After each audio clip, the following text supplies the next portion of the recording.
A federal judge is yanking control of Rikers Island from the city, ordering the appointment of a remediation manager to run the troubled complex and report directly to her. Political reporter Marcia Kramer has chronicled the troubles at Rikers for years now, and she's here on set with us to explain the details. Marcia. Well, Christina and Jess, violence, stabbings, contraband, dilapidated conditions.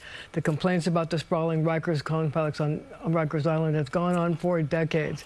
But now it will be up to the feds to come up with a solution.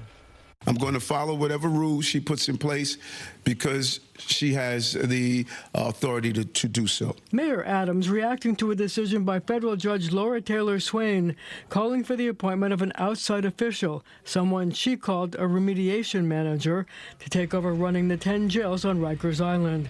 It came after over 9 years of a tug of war over improving conditions and after the judge held the city in contempt last November for what she called, quote, a glacial pace of reform.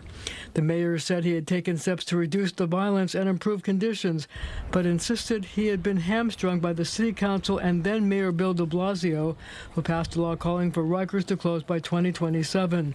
The law also prevented the city from spending money to improve the dilapidated conditions.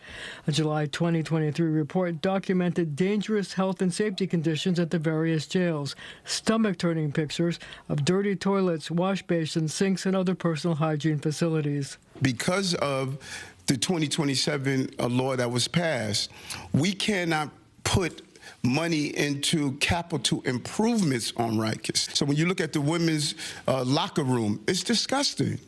When you look at some of the major improvements you need with the doors and the facilities, we can't do that. The Legal Aid Society and a private law firm representing inmates called the move an historic decision.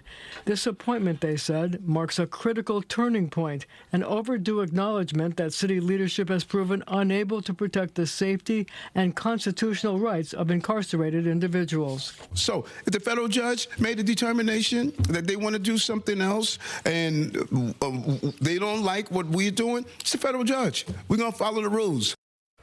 Meanwhile, the Correction Officers Union says it will work with any new manager selected by the court, as long as the manager realizes that the path to a safer jail system begins with supporting correction officers. Christine, Jess? Marcia, you mentioned in your report about that law that was passed that made mandatory for Rikers to close in 2027. Will that actually happen? Probably not. But that's because they have to build 4 community jails, and the construction is way behind schedule. Also, they're not big enough.